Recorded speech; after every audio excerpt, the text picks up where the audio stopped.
నిఘా TV news కు స్వాగతం. ముందుగా హెడ్లైన్స్. మీకు కష్టం వస్తే ఆదుకోవడంలో ముందుంటాం. మాల్దీవులకు మోదీ అభయం.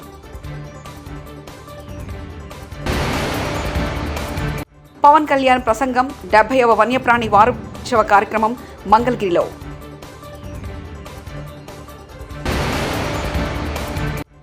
అబద్ధాలకు brand ambassador CM Revanth Reddy Balka Suman.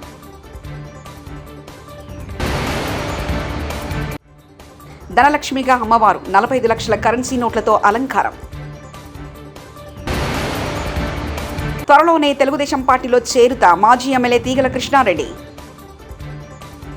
ద్వీపదేశమైన మాల్దీవులకు ఏ కష్టం వచ్చినా ఆదుకునేందుకు భారత్ ముందుంటుందని ప్రధానమంత్రి నరేంద్ర మోదీ అన్నారు. మాల్దీవులలో భారత్కు ఉన్న స్నేహం దశాబ్దాల నాటిదని గుర్తు చేశారు. భారతదేశంలో 5 రోజుల పర్యటన కోసం వచ్చిన మాల్దీవుల అధ్యక్షుడు మహమ్మద్ మయజ్దో సోమవారం నాడు జరిపిన ద్వైపాక్షిక చర్చల అనంతరం ఇరువురు నేతలు సంయుక్తంగా ప్రకటన చేశారు. सबसे पहले मैं राष्ट्रपति मुइज़ जी और उनके प्रतिनिधि मंडल का हार्दिक स्वागत करता हूं. भारत और मालदीव के संबंध सदियों पुराने हैं और भारत मालदीव का सबसे करीबी पड़ोसी और घनिष्ठ मित्र देश है. हमारी नेबरहुड फर्स्ट पॉलिसी और सागर विजन ने मालदीव का महत्वपूर्ण स्थान है. इन दोनों में भारत ने सदैव मालदीव के लिए फर्स्ट रिस्पॉन्डर की भूमिका निभाई है. चाहे मालदीव के लोगों के लिए एसेंशियल कमोडिटीज की जरूरत पूरा करना हो, प्राकृतिक आपदा के समय पीने का पानी उपलब्ध कराना हो, कोविड के समय హింస మార్గంలో ఏం సాధించలేమని జనజీవన స్రవంతిలో కలవాలని మావోయిస్టులకు కేంద్ర హోంశాఖ మంత్రి అమిత్ షా పిలుపునిచ్చారు. హింస మార్గాన్ని వీడే మావోయిస్టుల కోసం అనేక సంక్షేమ పథకాలు అమలు చేస్తామని ఆయన పేర్కొన్నారు. వాటిని వినియోగించుకొని ప్రజల్లోకి రావాలని మావోయిస్టులకు ఈ సందర్భంగా కేంద్ర మంత్రి అమిత్ షా సూచించారు. సోమవారం న్యూఢిల్లీలోని కేంద్ర హోంశాఖ మంత్రి అమిత్ షా అధ్యక్షతన మావోయిస్టు ప్రభావిత రాష్ట్రాల ముఖ్యమంత్రులు హోంశాఖ మంత్రులతో సమీక్షా సమావేశాన్ని నిర్వహించారు. ఈ సమావేశం 2023 మార్చి 31వ తేదీ నాటికి దేశంలో నక్సలిజం అంతం, అర్బన్ నక్సలైట్ అంశాలపై చర్చించారు. త్వరలోనే తెలుగుదేశం పార్టీలో చేరుతానని మాజీ ఎమ్మెల్యే తీగల కృష్ణారెడ్డి తెలిపారు. పార్టీకి మళ్లీ పూర్వవైభవం తీసుకొస్తామని చెప్పారు. హైదరాబాద్లో తెలుగుదేశం పార్టీ అధినేత ఏపీ సీఎం చంద్రబాబు నాయుడు నివాసంలో తీగల కలిశారు. అనంతరం మీడియాతో ఆయన మాట్లాడారు. చంద్రబాబు తెలుగుదేశం పార్టీ వల్లనే హైదరాబాద్ అభివృద్ధి జరిగిందన్నారు. తెలంగాణలో తెలుగుదేశం పార్టీ అభిమానులు చాలా మంది ఉన్నారని చెప్పారు.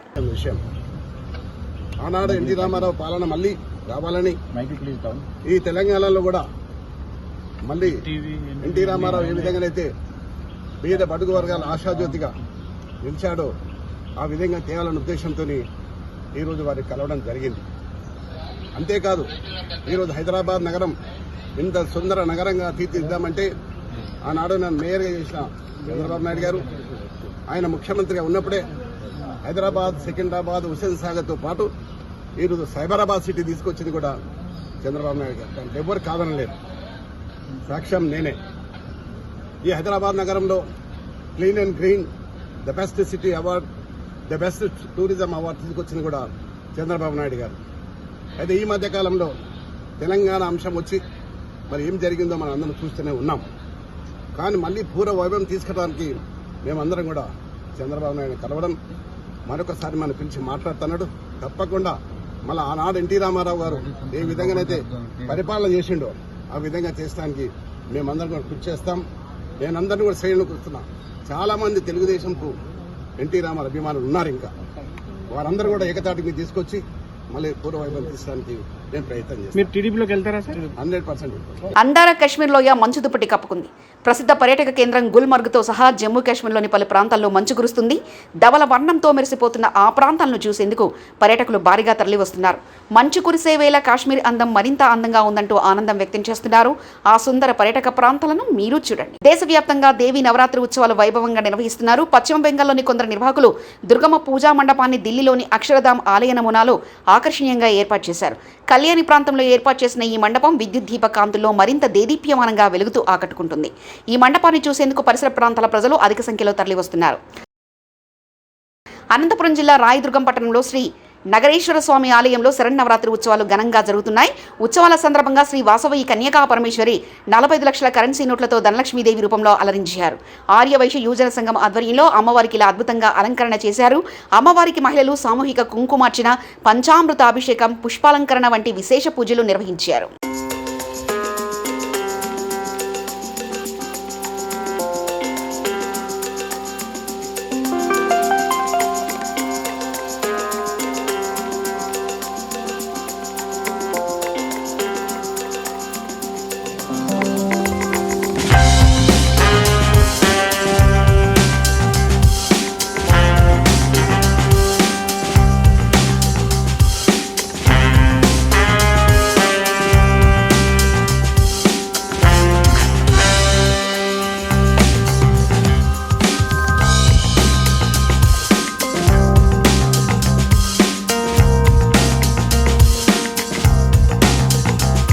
మంగళగిరిలో అరణ్య భవన్లో నిర్వహించిన వన్యప్రాణి వానోత్సవ కార్యక్రమంలో ఉప ముఖ్యమంత్రి పవన్ కళ్యాణ్ పాల్గొన్నారు.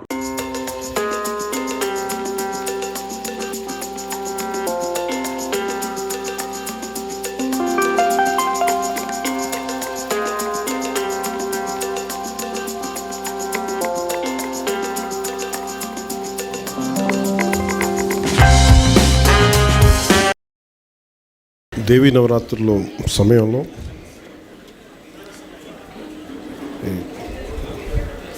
ఈ వారోత్సవాలు, అటవీ సంరక్షణ వారోత్సవాలు జరుపుకోవడం చాలా ఆనందంగా ఉంది. ముందుగా ఇక్కడ కొంచెం మీరు పక్కకు వస్తే పిల్లలు కనిపించవచ్చు కదా, కొంచెం దయచేసి రండి ప్లీజ్. కొంచెం ముందున్న వాళ్ళు కూర్చోండి సార్, మధ్యలో ఉన్న పిల్లలు ప్లీజ్ దయచేసి కొంచెం. మీరు ఎవరు కావాలి కింద కూర్చొని ఫొటోస్ తీసుకోండి. మీరే భవిష్యత్తు కదా, మీకు కనిపించకపోతే అట్లా. పాపం నిజంగా మీరు దసరా సెలవుల్లో ఇంట్లో కూర్చొని సరదాగా ఉండాల్సిన మీరు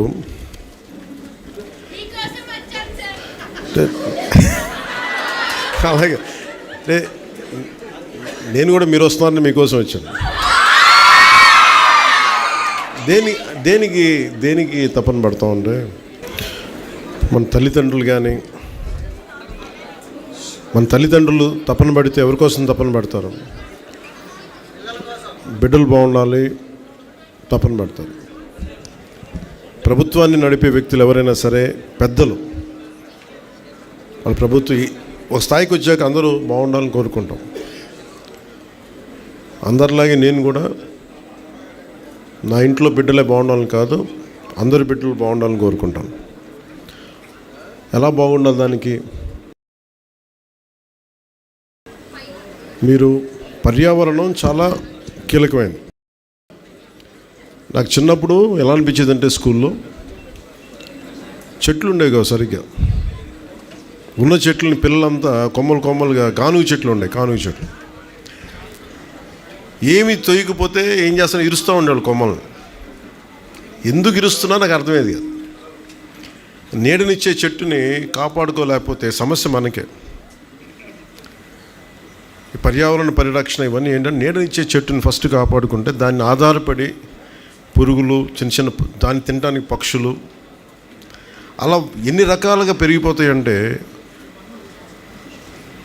ఒక్క చిన్నపాటి వాన చుక్క పడితే దాని చుట్టూ బోళ్ళంత కనిపించని జీవం పెరిగిపోతుంది. మనకేంటంటే ఉబుసుపోక చిన్నప్పుడు చెప్తా ఉండాలి. నాకు రాత్రుల పూట నాగార్జున మీద కేసులు పెడతాం. కొండా సురేఖ తరఫున లాయర్ అయిపోయిన విషయానికి నాగార్జున ఎందుకు ఇంత రాద్ధాంతం చేస్తున్నారు?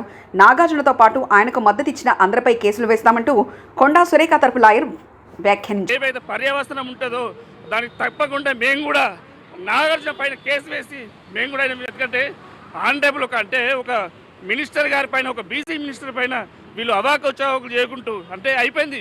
వాళ్ళు దానికి ముందు ఇప్పుడు ఇంత చేసిర్రు, ఇంతకుముందు నారా చంద్రబాబు నాయుడు వైఫ్ మీద ఇట్లా ట్రోల్ చేసిండ్రు, రకరకాల వ్యక్తుల మీద. మొన్న కొండా సురేఖ పైన ఒక దండ నూలు. కూటమి ప్రభుత్వం అధికారంలోకి వచ్చిన 4 నెలల్లోనే పెన్షన్ తప్పు చెప్పిన పథకాలు ఒకటి అమలు కావడం లేదని మండిపడ్డారు. వైఎస్ఆర్సీపీ రాష్ట్ర అధికార ప్రతినిధి మాజీ ఎమ్మెల్యే రాజమల్లు శివప్రసాద్ రెడ్డి విజయవాడ వరద పాలు కావడానికి సీఎం చంద్రబాబు నాయుడు కారణమని ధ్వజమెత్తారు. ఓత్తులకు రూపాయలు 26 కోట్లు, పులిహోరకు రూపాయలు 360 కోట్లు ఖర్చు అంటూ మోసం చేశారని విమర్శించారు. పులిహోర ప్యాకెట్లకి ఏంది 360 కోట్లు? ఈ లెక్కలన్నీ ఏంది అసలుకు? కేంద్ర రాష్ట్ర ప్రభుత్వాల వైపు నుంచి వారికి అందాల్సినటువంటి ప్రయోజనం శూన్యం. ఈరోజు గుంటూరు కలెక్టర్ ఆఫీస్ దగ్గర కొన్ని వందల వేల మంది పడిగాపులు కాస్తా ఉన్నారు. మాకు రావాల్సిన 10,000 ఎక్కడ, మాకు రావాల్సిన 20,000 ఎక్కడ అని చెప్పి. ఇంత వైఫల్యం మునుపెన్నడూ ఏ ప్రభుత్వంలో కూడా మేము చూడలే. ఇంత దారుణంగా ఒకవైపు విజయవాడ వరదలు ముంచెత్తితే, మరొక వైపు ఈ 4 నెలల కాలంలో పదుల సంఖ్యలో చిన్నపిల్లల యొక్క మానానికి ప్రాణానికి రక్షణ లేదు. విజయవాడ వరదలు ముంచెత్తితే, మరొక వైపు ఈ 4 నెలల కాలంలో పదుల సంఖ్యలో చిన్నపిల్లల యొక్క మానానికి ప్రాణానికి రక్షణ లేదు. 1 కాదు 2 కాదు రాష్ట్ర ప్రజలారా, పదుల సంఖ్యలో. ఇది అమానుష్యము, దుర్మార్గమైనటువంటి చర్య, పైశాచికమైనటువంటి చర్య. 5, 6, 7, 8, 10 సంవత్సరాల ఆడపిల్లలను మానభంగం చేసి చంపేస్తున్నారు. శవాలు కూడా గల్లంతైతున్నాయి, మృతదేహాలు కూడా దొరకడంలే. ఈ ప్రభుత్వం నిమ్మకు నీరెత్తినట్టుంది, గాలి కుదిలేసింది లా అండ్ ఆర్డర్ను, స్త్రీల యొక్క మాన ప్రాణాల సంరక్షణ. నిన్నలేమన్నా జరిగింది మళ్ళా పుంగనూరులో. మా లీడర్ 9వ తారీఖున అక్కడికి మళ్ళీ పరామర్శించడానికి పోతా ఉన్నాడు. నంద్యాల జరిగింది, పుంగనూరులో జరిగింది. ఎన్ని హత్యలు జరిగినాయి ఇప్పటికీ? ఈ ప్రభుత్వం ఏర్పడినప్పటి నుంచి ఈ రాష్ట్రంలో స్త్రీలకు కానీ, చిన్నపిల్లలైనటువంటి ఆడపిల్లలకు కానీ ప్రాణాలకు మానాలకు రక్షణ లేదు. ఇది పూర్తిగా ఈ ప్రభుత్వం యొక్క వైఫల్యమే. శాంతి భద్రతలు పూర్తిగా కట్టుబాట్లు లేకుండా కట్టలు పెంచుకొని పక్కదారి పట్టింది. తెలంగాణ ముఖ్యమంత్రి రేవంత్ రెడ్డి అబద్ధాలకు బ్రాండ్ అంబాసిడర్లుగా మారారని బీఆర్ఎస్ మాజీ ఎమ్మెల్యే బాల్కసుమన్ అన్నారు. గత బీఆర్ఎస్ ప్రభుత్వం చేసిన పనులను కాంగ్రెస్ ప్రభుత్వం చెప్పినట్లుగా గొప్పలు చెప్తున్నారని, తెలంగాణ సమాజం దీన్ని గమనిస్తుందని ఆయన చెప్పారు. బీఆర్ఎస్ హయాంలో ఇచ్చిన ప్రభుత్వాల ఉద్యోగుల నోటిఫికేషన్లు తామే ఇచ్చినట్లు బిల్డప్ ఇస్తున్నారని ఆగ్రహించారు. నిన్న ఆదివారం హైదరాబాద్ శిల్పకళా వేదికలో ప్రభుత్వ ఉద్యోగాలకు ఎంపికైన అభ్యర్థులకు నియామక పత్రాలు అందించే కార్యక్రమంలో సీఎం పచ్చి అబద్ధాలు చెప్పారని ధ్వజమెత్తారు. సీఎం రేవంత్ రెడ్డిపై తెలంగాణ భవన్లో బాల్కసుమన్ విమర్శలు గుప్పించారు. పెడుతూ నియామక పత్రాలు అందజేస్తూ ఆ వేదికల మీద పచ్చి అబద్ధాలు రేవంత్ రెడ్డి మాట్లాడుతున్నాడు. ఏమంటున్నాడు ఆయన? నిన్న ఆయన స్టేట్మెంట్ ఏంది? ఈ 10 నెలల్లో 31,000 పైచీలకు ఉద్యోగాలు మేము ఇచ్చినామని చెప్పి ఆయన మాట్లాడతాడు. ఇక దాన్ని మించినటువంటి మోసము, అబద్ధము ఇంకోటి లేదు. అబద్ధాలకు బ్రాండ్ అంబాసిడర్గా ఇవాళ రేవంత్ రెడ్డి మారిపోయిండు. కనీసం ప్రభుత్వాధినేత ముఖ్యమంత్రి ఒక రాష్ట్రానికి అత్యున్నత స్థాయి హోదాలో కొనసాగుతుండు. ఆ సోయి కూడా లేకుండా, ఆ విచక్షణ కూడా లేకుండా ఇవాళ ఆ ముఖ్యమంత్రి అనేటటువంటి ఆ స్థాయిని దిగజారుస్తున్నాడు. ప్రజలు, అదేవిధంగా విజ్ఞులు, మేధావులు, వివిధ రంగాల నిపుణులు నవ్వుకుంటున్నారు ఆయన మాటల్ని, ఆయన చేస్తున్నటువంటి అబద్ధపు ప్రకటనలు చూసి నవ్వుకుంటున్నారు.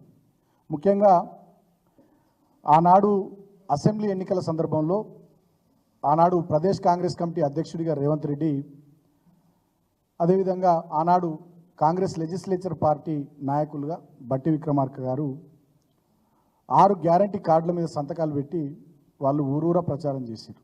అదేవిధంగా అభయహస్తం మేనిఫెస్టో, ఇందిరమ్మ రాజ్యంలో ప్రజాపాలన పేరిట ఒక 420 హామీలు దాంట్లో ఇచ్చి 6 గ్యారంటీ కార్డుల్లో ఒక 13 హామీలు సపరేట్ ఇచ్చి సంతకాలు పెట్టి ఊరూరా తిప్పారు. దాంట్లో ప్రధానమైనది హైదరాబాద్ యూత్ డిక్లరేషన్ పేరిట సరూర్ నగర్లో ఒక బహిరంగ సభ పెట్టి ఆనాడు ప్రియాంక గాంధీ గారిని, ఇతర నాయకులను పిలిచి చాలా అట్టహాసంగా హైదరాబాద్ యూత్ డిక్లరేషన్ అని చెప్పి వాళ్ళొక స్టేట్మెంట్ ఆ రోజు తెలంగాణ నిరుద్యోగులకు సంబంధించి విడుదల చేయడం జరిగింది.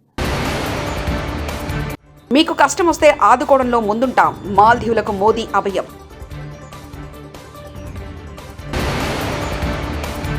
పవన్ కళ్యాణ్ ప్రసంగం 70వ వన్యప్రాణి వారోత్సవ కార్యక్రమం మంగళగిరిలో.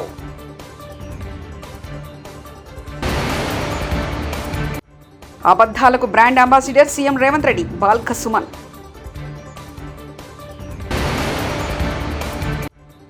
ధనలక్ష్మిగా అమ్మవారు 45 లక్షల కరెన్సీ నోట్లతో అలంకారం. త్వరలోనే తెలుగుదేశం పార్టీలో చేరుతా మాజీ ఎమ్మెల్యే తీగల కృష్ణారెడ్డి. ఇవి బులెటిన్ విశేషాలు. చూస్తూనే ఉండండి నిఘా టీవీ న్యూస్.